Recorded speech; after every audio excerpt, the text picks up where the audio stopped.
Bonjour, je suis Dr Fatma Kolsi, professeure agrégée à la faculté de médecine de Sfax et membre de la direction de recherche médicale de Sfax, pôle initiation à la recherche.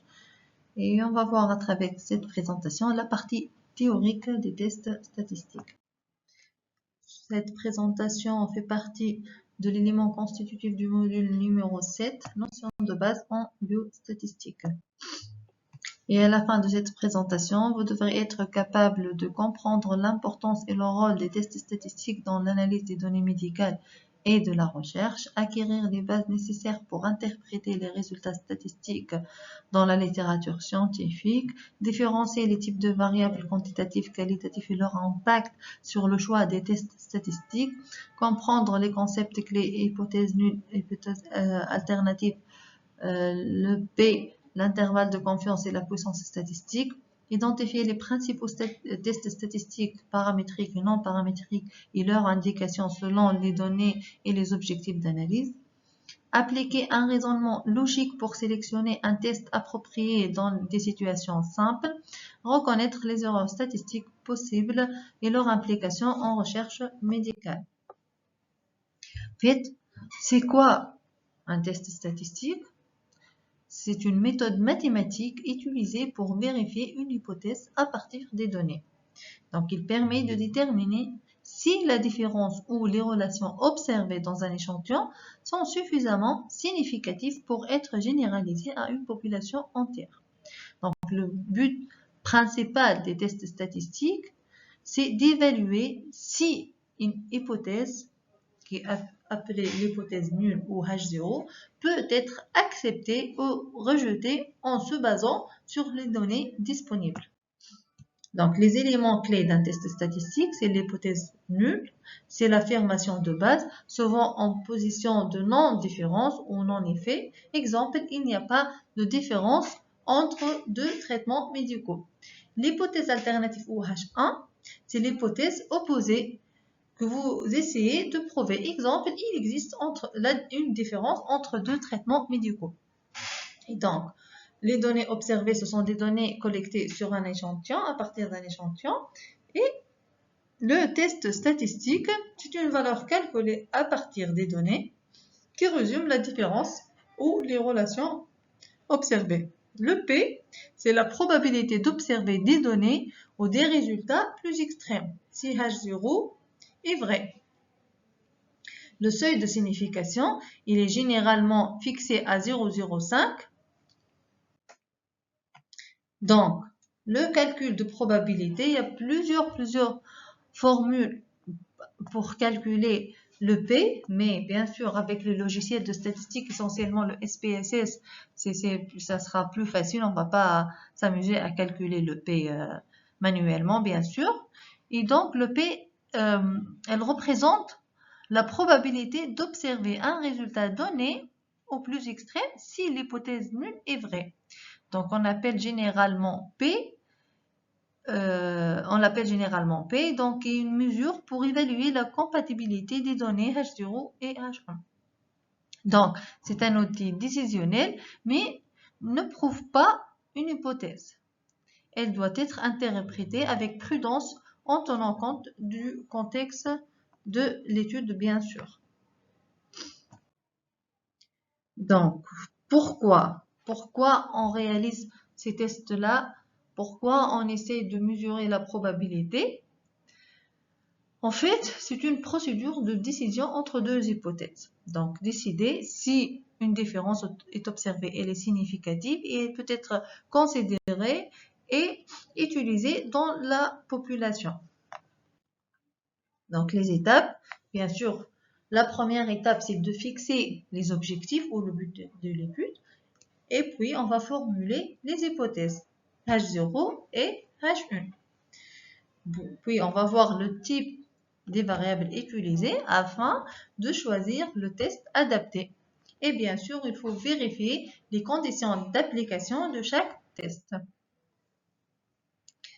Donc, pour rechercher une relation entre deux variables, il faut que cette relation ou l'objectif de cette recherche-là soit pertinent et réalisable. Il faut vérifier le type de la variable quantitative ou qualitative, émettre les hypothèses H0, il n'y a pas de relation entre les variables, H1, il y a une relation entre les variables, et puis on va utiliser le test adapté selon le type de variable, et bien sûr, toujours commencer et essayer d'utiliser les tests paramétriques, et bien sûr, enfin, il faut vérifier les conditions d'application de ce test-là, que ce soit la normalité pour les variables quantitatives et l'effectif.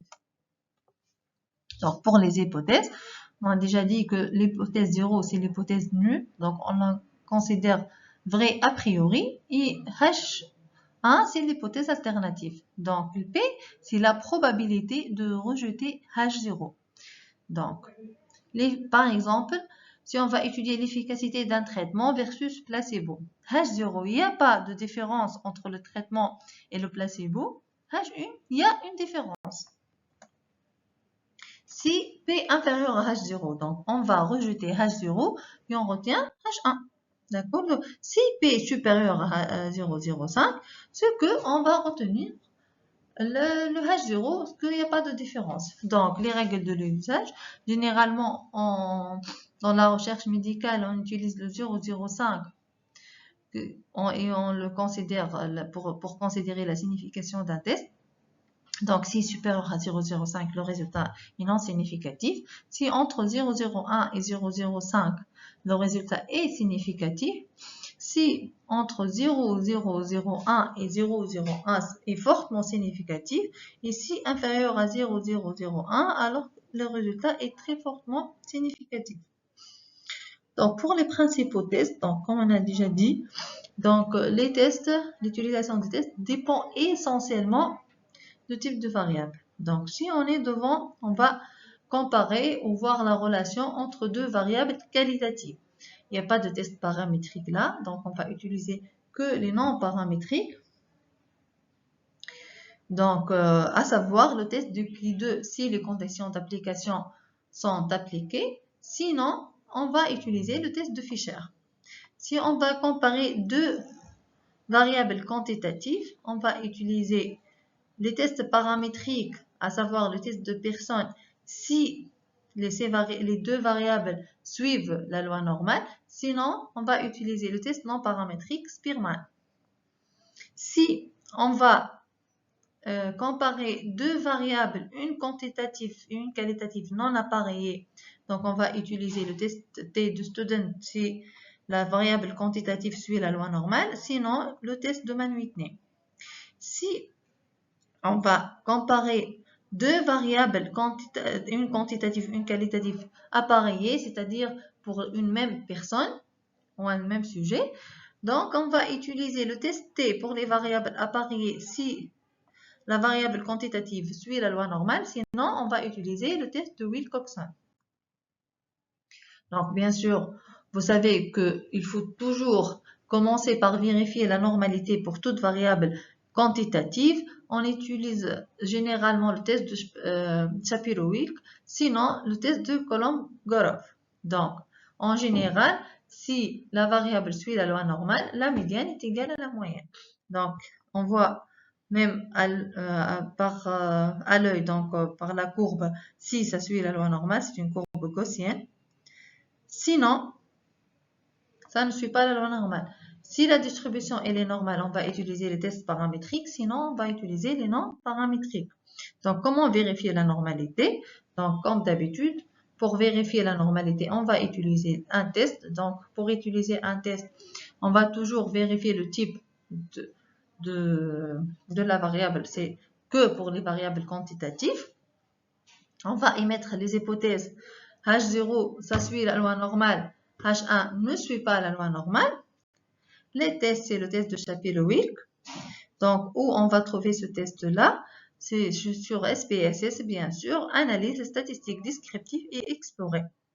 Et puis, on va mettre la variable quantitative et on va cliquer sur statistique et diagramme.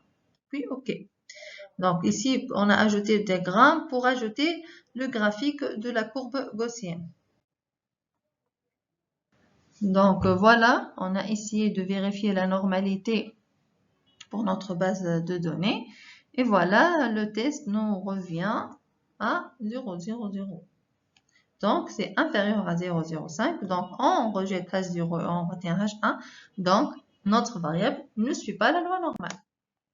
Donc, voilà, déjà, à l'œil, si on vérifie l'histogramme, ce n'est pas une courbe gaussienne. Donc, après avoir vérifié la normalité pour les variables quantitatives, on va voir les différents tests un à un. Donc, on va commencer par exemple pour rechercher une relation entre le tabac et une maladie. Donc, le tabac, c'est une variable qualitative à deux classes. La maladie, variable qualitative à deux classes. Donc, oui, non, oui, non. Donc, H0, il n'y a pas de relation entre le tabac et la maladie. H1, il y a une relation entre le tabac et la maladie. Donc, on est où? Deux variables qualitatives. Donc, on est dans la première ligne de notre tableau. Donc, on va utiliser le test Q2. Et bien sûr, les conditions d'application, si n supérieur à 30 et le n, le nombre théorique, supérieur à 5. Donc, on va les voir. SPSS va nous montrer, va vérifier les conditions d'application. Donc, analyse statistique descriptive tableau croisé. Et on va mettre le tabagisme en ligne et l'état de santé dans les colonnes. Et puis, on va cocher statistique et cocher Q2. Donc, ça va ressortir ce tableau. Donc, il y a le test de Q2 dans lequel on va retrouver le test de Fisher. Donc, on a dit qu'on peut utiliser le test de Q2 si les conditions d'application sont vérifiées. Et donc, le nombre total, c'est 110, donc supérieur à 30. Et le nombre théorique est inférieur à 5. Et là, c'est très important de vérifier qu'aucune cellule n'a un effectif théorique inférieur à 5. Donc, les conditions d'application de Q2 sont vérifiées. Donc, on peut l'utiliser. Si on a une seule cellule dont l'effectif théorique est inférieur à 5, ce qu'on doit utiliser le test exact de Fisher. D'accord? Donc, ici, le P est inférieur à 0,05. Donc, on rejette H0 et on retient H1. Et donc, il existe une relation entre le tabac et la maladie. Là, c'est juste une relation. Mais on ne sait pas c'est combien le risque. Donc là, on va réutiliser notre tableau et on doit cocher le risque. On n'a pas coché initialement le risque. Donc, on doit cocher le risque. Et là, si on a coché le risque, on va retrouver un tableau estimation du risque. Et là, le risque est de presque 6. Donc, notre conclusion sera, le tabac est un facteur de risque de la maladie de façon statistiquement significative. Donc, le P est inférieur à 0,05 avec un risque de 5,865.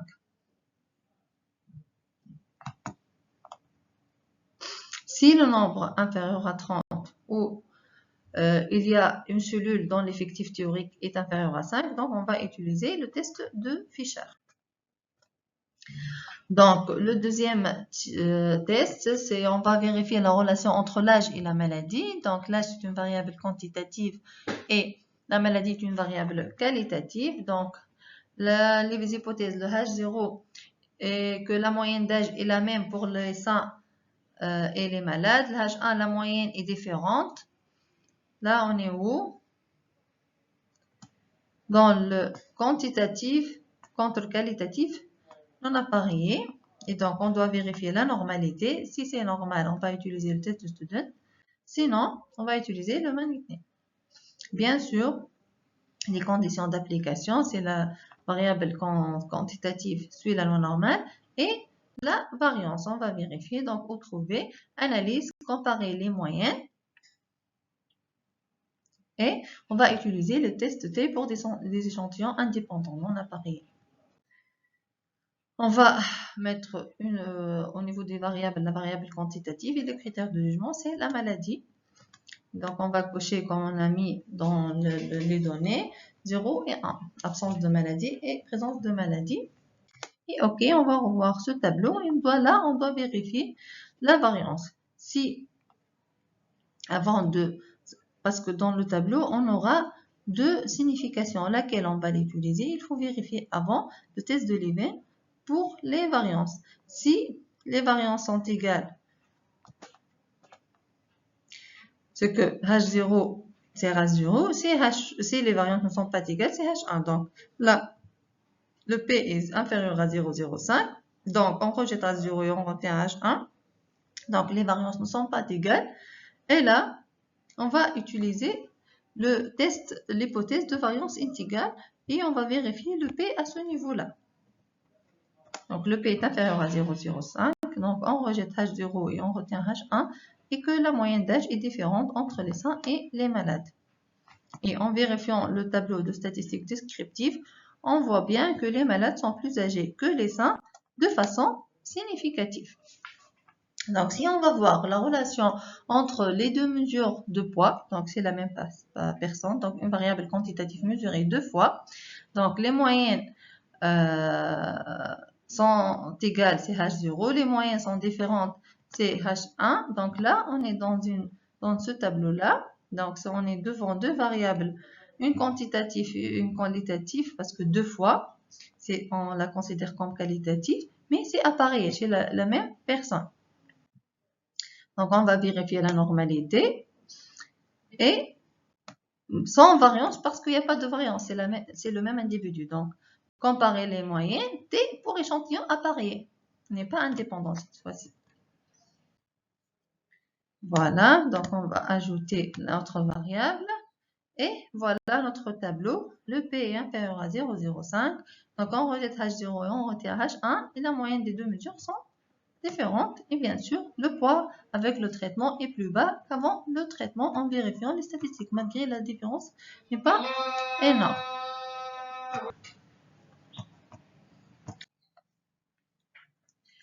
Maintenant on va voir la relation entre le poids et la cholestérolémie, donc deux variables quantitatives.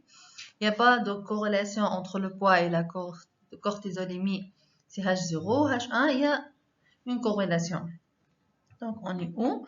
On est dans cette colonne-là, deux variables quantitatives. Donc, si ça soit la normale, si ça suit la loi normale, c'est le test de Pearson.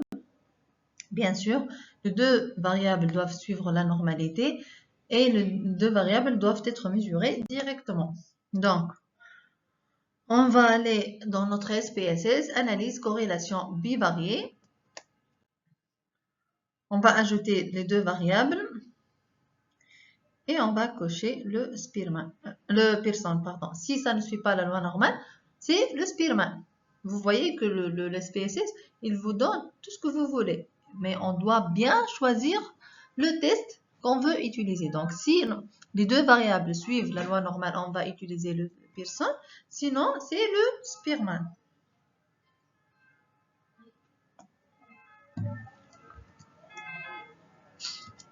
Voilà, donc on va utiliser les moyennes et les écarts-types et poursuivre. Donc là, dans notre tableau, le P est égal à 0,000. Donc, le P est inférieur à 0,05. Donc, comme d'habitude, on rejette H0 et on retient H1. Ce qu'il y a une corrélation entre le poids et la cholestérolémie. Et pour vérifier cette corrélation, donc voilà le tableau de corrélation.